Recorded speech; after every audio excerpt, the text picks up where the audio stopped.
So 600. What's your name?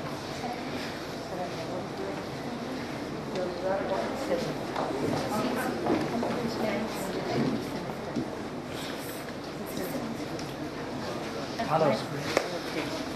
What's your name? The AC on panna, AC on panna. Somehow heat is there. They have to check. Check. You have brought all computer and students here? Yes, sir. Any computer students are here? No, I want all non-computer also. Non-computer, you're non-computer. I just asked you. You should not bring all the time computer because you are in computer. You should have to bring everybody. So he's...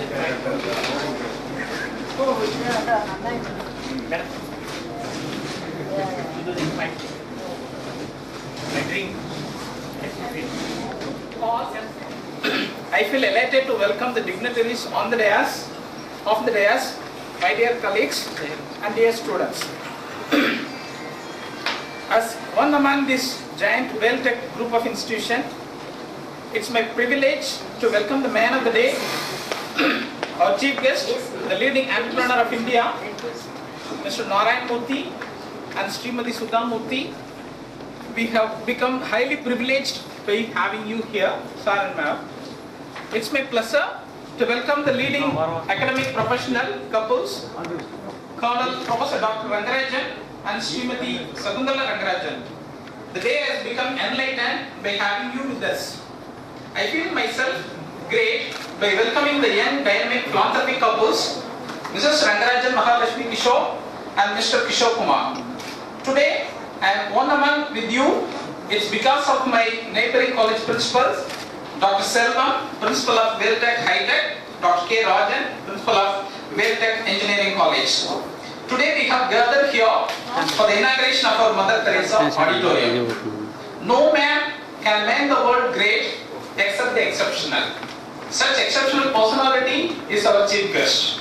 He who has made our India great by his eminent administration. So, no other than Mr. Narayana Murthy would be the right choice for this function. Motherliness is godliness. These words go with Mrs. Sudha Murthy. We feel great by having you, ma'am, here to unveil the portrait of Mother Teresa. On behalf of our team, I welcome both of you for this wonderful ceremony. At this juncture,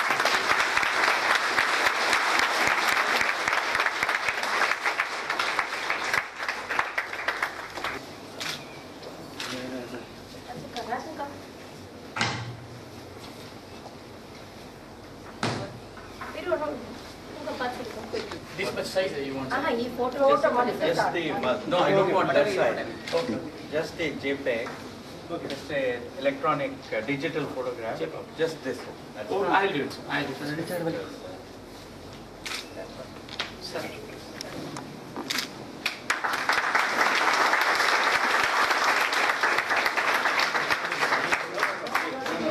I have here done on board.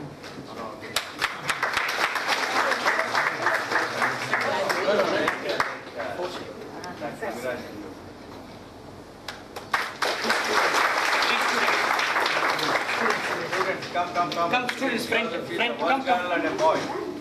You're the future. One boy. First a girl and then a boy. One girl, one boy. One by one.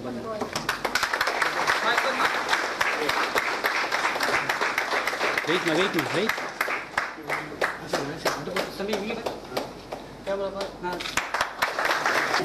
You can ask your question one at a time, one boy and then one girl. Sham, you will take it. First a girl. Okay, we are open to the question sessions right now, and a girl to start off with, you can ask your questions. Please raise your hand. Forget the questions related. You can ask questions directly to the guest. So we invite the girl first. Yeah, introduce yourself and then ask. Good afternoon, sir. I'm Nitya from EC department. I would like to ask you a question. What would you think is your greatest contribution and achievement in your life to become a leading expert in India? I don't think I have ever thought about things in that fashion. Please. Thank you. It's very, very important to be humble about whatever little you have done. Therefore, I don't think I've ever thought in terms of great contribution. All that I can say is, I have demonstrated that it is possible to run businesses legally and ethically in this country. It is possible to compare with the best company in the world in different dimensions and emulate, and in some cases do better. I have also demonstrated that it is possible for a company to follow the finest principles of corporate governance. So these are some of the lessons that I have learned and have demonstrated. Thank you, sir. The next question from a boy. Murthy Sharma from EEE department, and I would like to pose a question on in the view of developing India, a modern India. What would you prefer, sir? To give a chance for a young entrepreneurship, or to eradicate poverty, or to trust the technology, sir? Well, I think pretty early, about 40 years ago, I realized that the only way societies can solve the problem of poverty is through creation of jobs with good income. And the only way that can happen is through entrepreneurship. So without exception, every society that has become a developed nation has become so only through encouraging entrepreneurship. However, if you want to create a lot of entrepreneurs, then you need good education infrastructure. So therefore, I think if a country wants to become a developed nation, if a country wants to solve the problem of poverty, it should embrace good quality higher education and it should encourage entrepreneurs. That's what.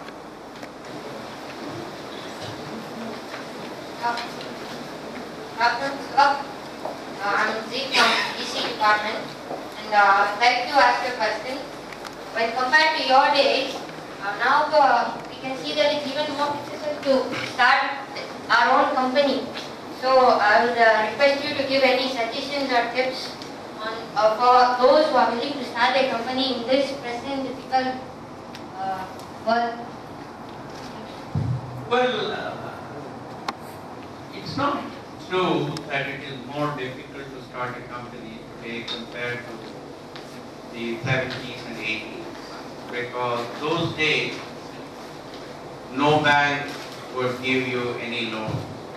There was no venture capital system. In the country, there was a feeling that the best thing you can do is to take up a job with the government. On the other hand, today, there are lots of venture capitalists. Banks are willing to give loans. The state governments are encouraging entrepreneurship. And people don't look down upon entrepreneurs.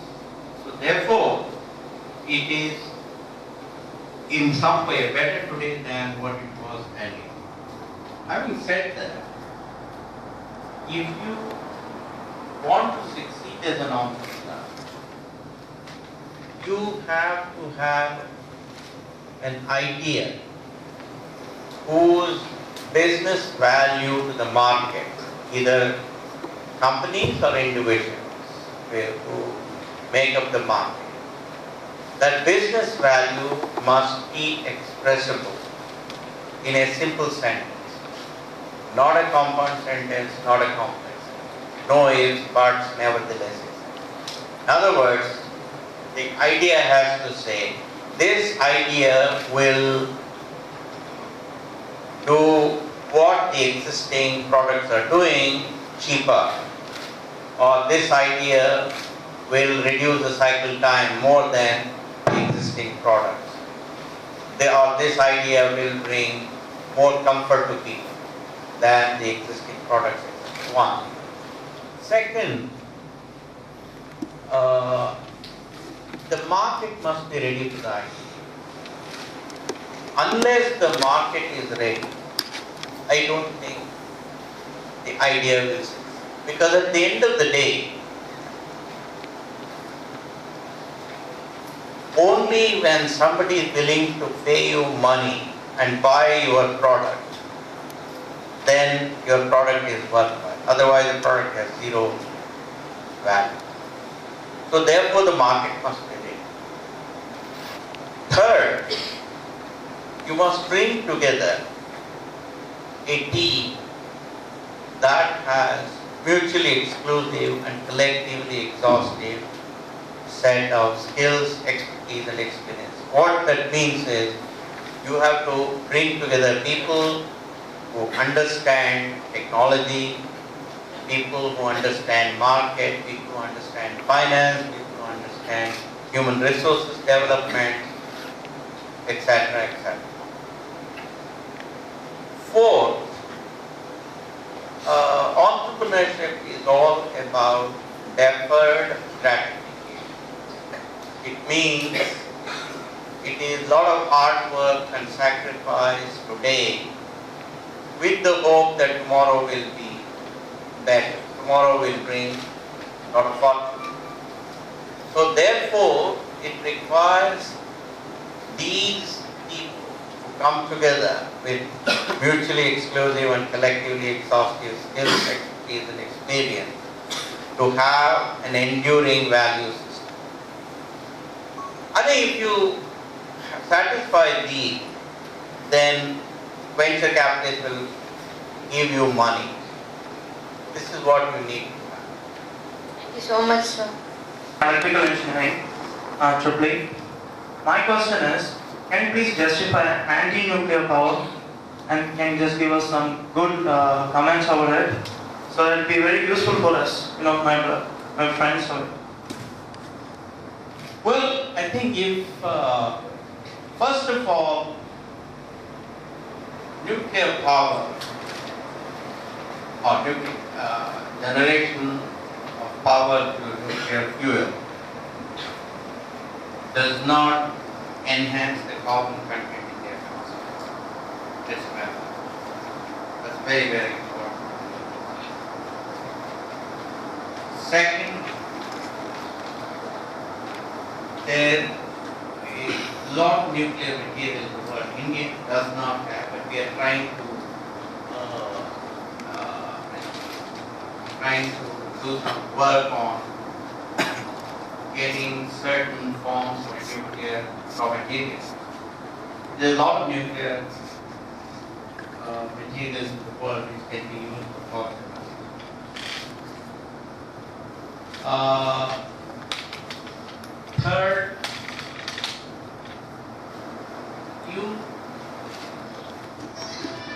as long as you have taken sufficient precautions, as long as people are very careful, people are diligent, people are disciplined, then nuclear reactors operate. Yes, we have had one, in our lifetime we have had three. In my lifetime we have had 3 Mile Island in the United States.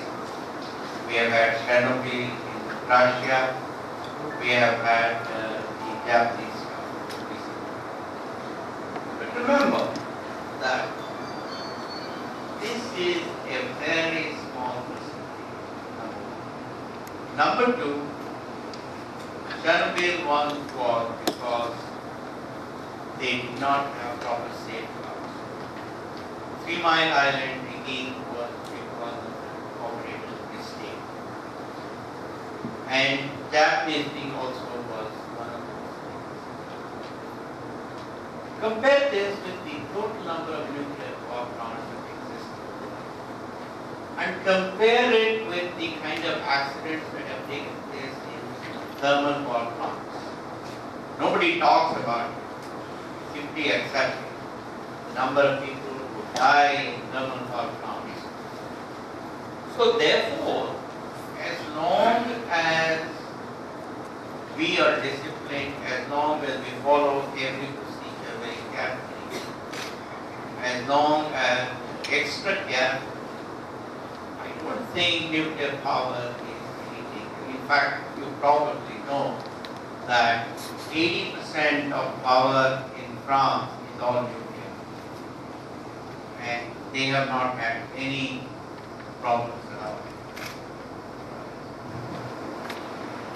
Thank you, sir.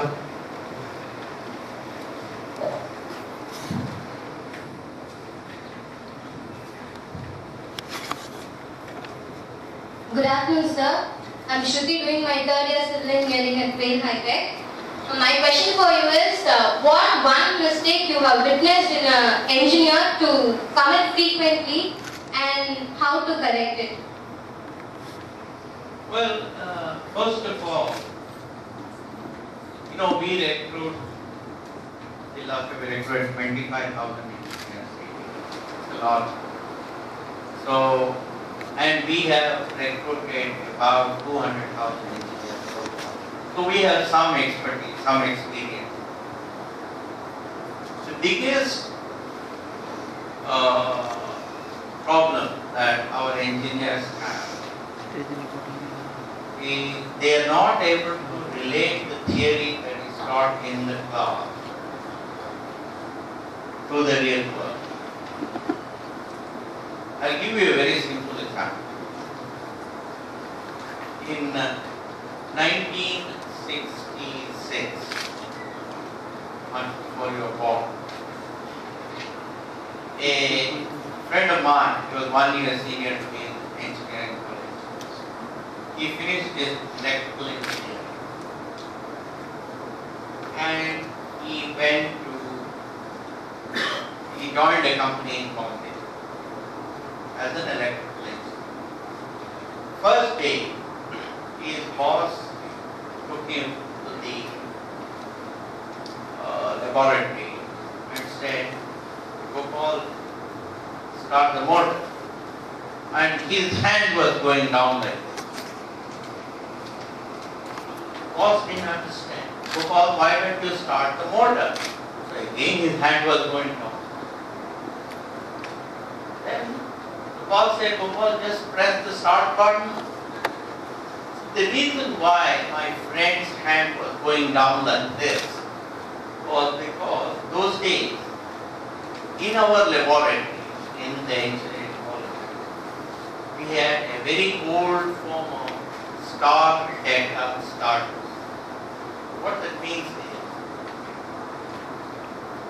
before you apply the full 400 volts, that is, line to line voltage, you first apply 230 volts, that is phase to neutral, that is smaller voltage, smaller voltage.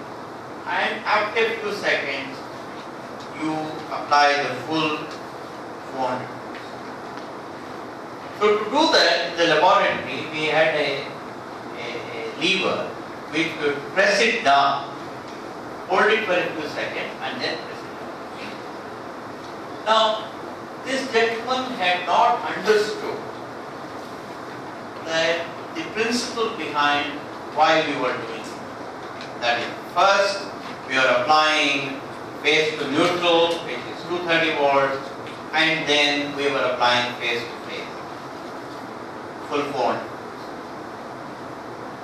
So what he didn't realize was that in the real world, outside in companies, there were modern methods of doing it. Just press a start button. That start button first applied phase to neutral, 230 volts, and after 2 seconds, apply the entire phase to phase. He had learnt it maki ka maki as they say. So he had not understood the principle. So first thing that our students don't understand is they really don't understand the principle behind what happens.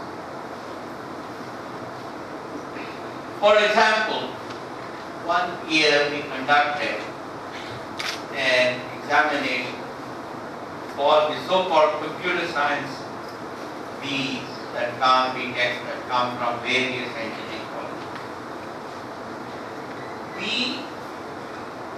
created a very simple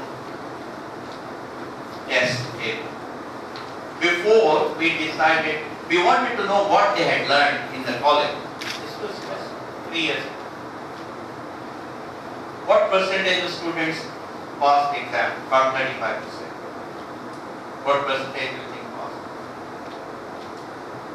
Can anybody here guess? These are students who claim to have learned computer science in their BTech. Only 2%. 2 out of 100 students got 35 out of 100. And nobody got 50 out of 100. In other words, our engineering colleges don't teach our students anything. Maybe some exceptions here and there. I hope your college is one of the exceptions. But most colleges in India don't teach our students anything. Third, or second thing is the ability of our engineers to speak simple and correct or grammatically correct sentences is just not there. Most of the students that we talk cannot complete a simple sentence correctly, grammatically. So I would say first our students must not look at passing the exam as their end of it. Number 2, they must learn to express their ideas. Sir, I have another question for you. No, I think you are violating. A lot of students. There are others. Good noon, sir. I am Aravind from ECE department. Sir, what kind of contribution is expected from engineers like us towards the IT industry? Well, if you know basics of operating system, if you know how an operating system works, if you know how memory is managed, if you know how file systems work, if you know how devices work, if you know what are P&D samples, if you know what is a critical region, then you will have learned a little. Second, you have to know basics of database management. What is a relational database? What is an index file? Or what is normalization? How do you design a database? What is a transaction? Etc. Then you should know basics of network. Then you should know basics of software engineering. That is, what is cohesion? What is coupling? How do you write? How do you decompose a system into subsystems? Etc. You should know basics of software engineering. Then you should know how to write good programs, how to write concurrent programs. So if you know some of these things, to be used to the industry. Thank you, sir. Good afternoon, sir. I'm Hanumashri doing my AAA second year. I have a question for you. In this modern world, people think that only the students from either in the Department of Computer Science or IT can go into the field of IT. And people like me, unfortunately, we feel for it. Can you suggest some ideas to come out of it? So that we get a confidence that even we can go and do better in the field of IT. No, I don't. I think, as early as 1977, I realized that you do not need a degree in computer science to become a successful software person. Therefore, all that you need to be a successful software person is algorithm thinking and problem solving capabilities.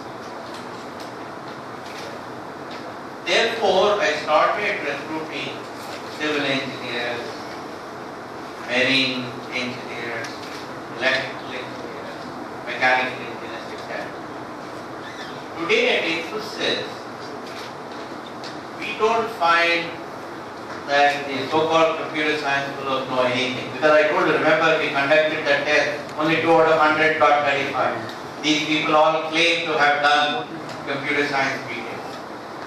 So we don't expect when out of 25,000 people, probably maybe 2,500 of them may have a degree in computer science, but they also don't know anything.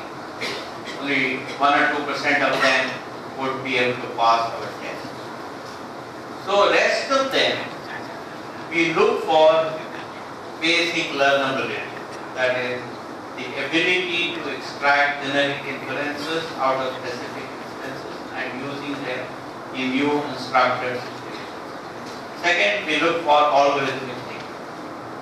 As long as they can do that, we train them. We have a 8-month long training program in our Mysore facility. And we take them through a very tough training program. So I don't think you need to worry at all about the fact that you have not done so-called computer science, because anyway, 99% of so-called computer science degree in India, they don't know anything about computers. So don't worry.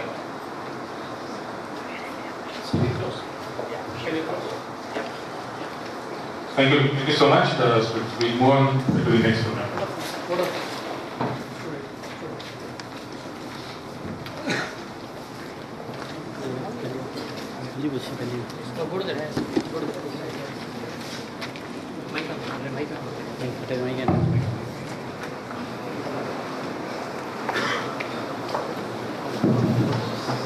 Good afternoon to one and all present here.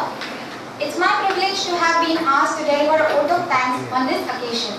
I, on behalf of VELTECH Group of Institutions, would like to thank Dr. Mr.N.R.Narayana and Dr. Mrs. Murthy for having graced us with their presence on this momentous occasion and sharing with us their opinions. I must mention our deep sense of appreciation for their wonderful responses with immense pleasure and patience. I express sincere thanks to our Honorable Colonel Professor Dr. V.R. Chairman of VELTECH Group of Institutions, our beloved Dr. Mrs. N.R. Vice Chairman of VELTECH Group of Institutions, our Managing Trustee, Dr. Mrs. Rangarajan Mahalakshmi Kishore Kumar, and our Dynamic Director, Mr. KVD Kishore Kumar, without whom this occasion would not have been a grand success. My special thanks to Principal Dr. Mr. Rajan of VELTECH Engineering College, Dr. V. Parthasarathy of VELTECH Multitech Engineering College, Dr. Selvan of VELTECH High-Tech Engineering College for their support. Last but not the least, my heartfelt thanks to teachers and students for your active participation and kind cooperation. Thank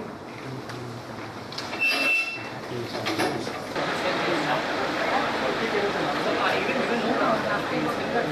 all of them enjoy or promote. Volunteers.